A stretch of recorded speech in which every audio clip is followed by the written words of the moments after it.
si Senator Risa Hontiveros natagpuang sinungaling dito sa isang interview para lamang siraan si Vice President Sara Duterte.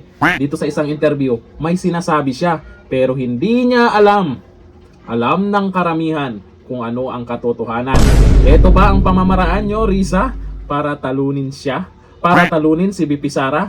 O eto, meron siyang pinagyayaw-yaw dyan na kung saan ay hindi naman sinabi hindi naman sinabi ni VP Sara. Ewan ko lang kung may napanood kayong interview kay VP Sara na may sinasabi siyang ganito. Ito ang video. Yung politika, pag-usapan natin yung halalan.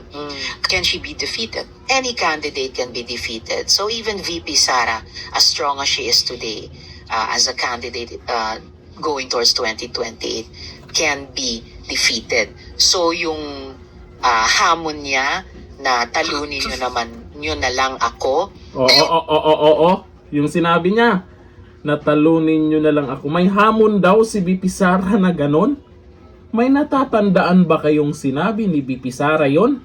Baka naman yung mga taga-suporta ni VP Sara. Tayo, nagsasabi tayong talunin na lang si VP Sara sa 2028, hindi yung puro impeachment. At meron ding senador na nagsabi niyan, si Alan Peter Cayetano. Natin maging presidente si Vice President Sara, talunin nyo na lang sa 2028? Yun. We are also preparing for that battle. Pag-usapan natin yung politika, pag-usapan natin. Malinaw naman, senador ang nagsabi niyan at taga-suporta ni VP Sara na talunin nyo na lang si VP Sara. Dito sa pinagyayaw ng isang senador na magaling na yan na may planong tatakbong pangulo yan. Yan daw ang hamon ni VP Sara. Natalunin na lang. Parang lumalabas kasi, pinapalabas nyo na nagmamayabang si VP Sara na sure win siya. Na siya yung nagsabi na talunin nyo na lang ako sa 2028. Risa, hindi po, ewan ko lang kung meron kayong napanood na sinabi ni Vice President Sara Duterte, pero hindi po sinabi ni VP Sara yan. Madalas nagsasabi niyan mga supporters ni VP Sara. Kasi alam namin, ako sinasabi ko rin talaga yan, na talunin na lang sa 2028, hindi puro paninira, impeachment. Ay Risa, huli ka na naman sa pinagagawa mong kasinungalingan. Meron bang patunay na sinabi ni VP Sara yan?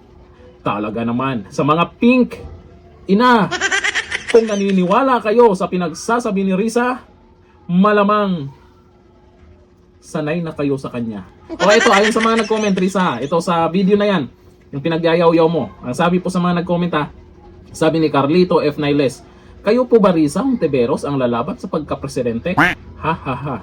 Kung siya yung tatakbo, ewan ko lang. Kung makadikit ng kaunti yan pwedeng dumami yung boto niya, makipagsanib pwersa sila sa pula. Kasi alam po natin yung pink tsaka yung dilaw ay iisa lang yan. Pero kung makipagsanib pwersa sila sa pula, ay dadami yung boto nila. Libo-libo yung madadagdag.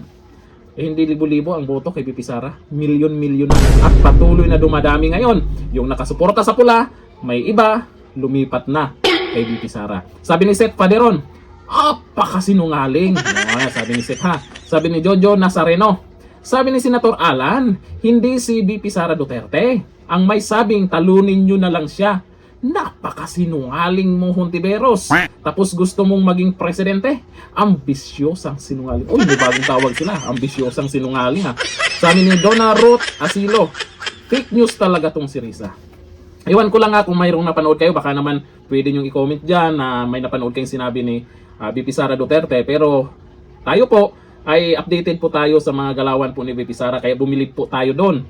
Yung mga ginagawa ni VP Sara ngayon sa pagmamahal niya sa mga OFW, taga Mindanao, besides iniikot niya lahat. Kung ano yung mga ginagawa niya, mga sinasabi niya, updated naman tayo sa ganyan. Pero simula pa noon na pumasok si VP Sara sa politika, kahit nung sa Davao pa lang, wala naman siyang sinasabi na ganyan. Talaga naman to si Risa. Baka sasabihin pa lang, pero hindi kayang sabihin ng isang Duterte yan Hindi ganyan mag-isip ang isang Duterte. Kaya malabong sabihin ni VP Sara yan. Malamang, ipapalabas ng mga to, kaya sinasabi nilang ganyan, na sabi ni VP Sara, talunin nyo parang, kumbaga, masyado nang mayabang, si VP Sara, yung mga ganyan pinalabas nila. Ay nako, ulitin ko, gaya sa sinasabi ko palagi, talunin nyo na lang si VP Sara. Paalala, hindi si VP Sara may sabi niya mga supporters niya, si Senator Cayetano, at syempre, ako. Puro kayo paninira. Hindi nadadaan sa ganyan para manalo lang. Risa, ngayon pa lang, pag tumakbo kang Pangulo, sigurado, talo. Hanggang dito natin, yo. Bye-bye.